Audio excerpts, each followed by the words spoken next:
Thank you, Lauren.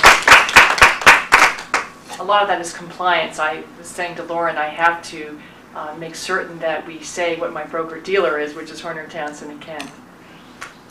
I was really excited when Lauren asked me to talk to you, and the topic was financial freedom, because that is absolutely one of my favorite themes in terms of money.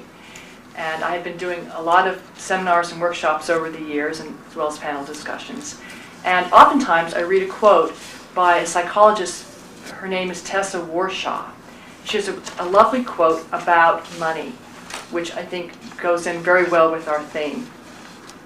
Money, like air and love, is an absolutely essential and at its best invisible medium through which life is lived and which determines our freedom and comfort in life.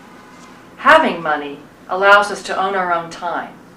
It allows us to stop being preoccupied with survival, to stop being panicked about next week, next month, next year. Having money frees us from money. It allows us to get on with our lives. Now, what is freedom? That is the question. I think a lot of times people think that freedom is anything goes. And as in other realms, like realms of theology or political science, as we all know, freedom is more about responsibility, about discipline, and about making choices. And so in my portion of the talk, I'm going to talk a little bit about these choices. And as you see in front of you, you have a blue kit. And if you open up to the inside, we're just going to follow along on the financial independence pyramid, as well as an outline. And we're just going to, as a parallel, go through the two of this together.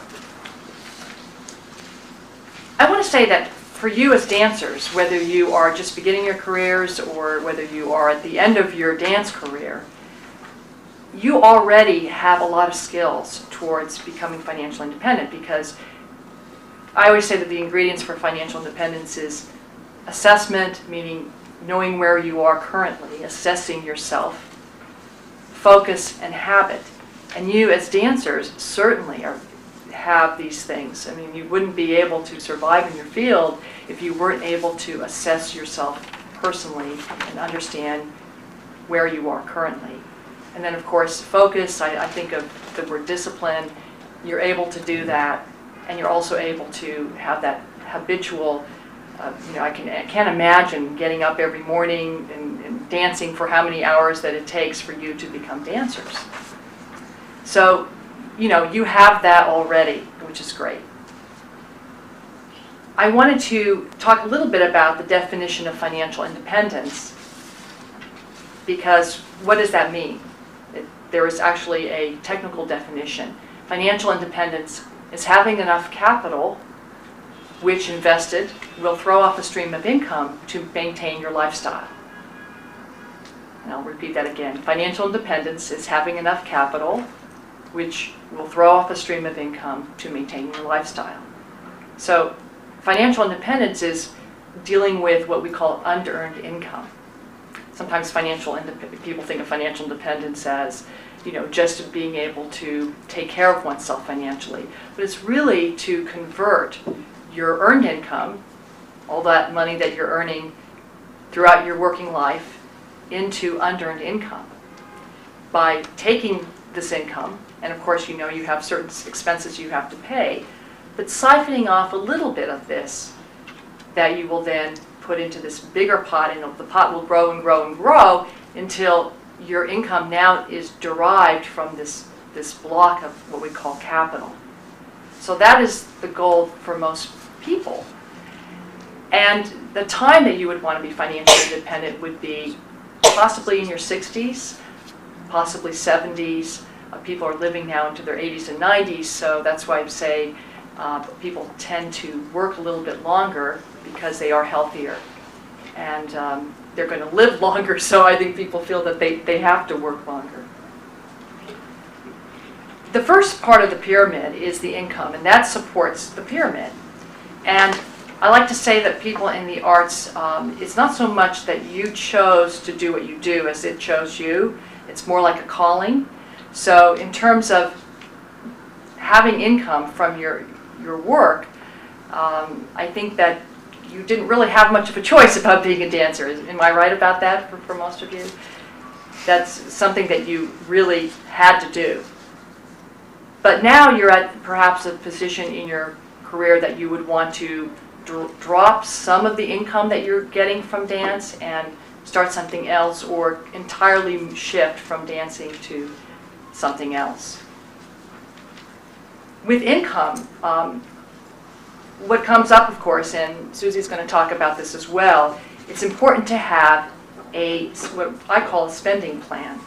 It's also known as a budget. I'm sure you've heard that term, and I have a budget sheet, or a spending plan sheet as we'll call it.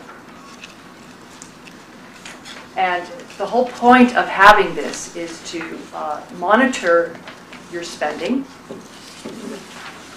to ascertain your standard of living for savings, protection, and retirement, meaning that if you know what the bottom line is on this spending plan sheet, then you can determine other areas of the pyramid. For example, basic savings, I'll get to that in a minute.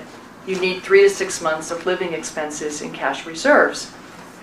How would you know what that is unless you knew what your standard of living is? Let's say it's $3,000, for instance, then somewhere between $9,000 and $18,000 would be for your liquid pot of money. And same thing with protection or the insurances. How much do you know to insure for until you know what that standard of living is? Or for retirement, how can you project what you're going to need for retirement unless you know what it takes for you to live? And there's a range of standard of livings that people have.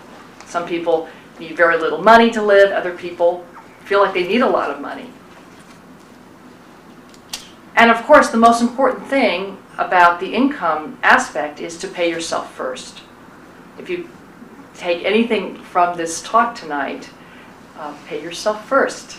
Before you pay all your other expenses, try to carve off something for you, because you are working for yourself, as opposed to you're not working for the landlord, you're not working for your other debt, you're working for you.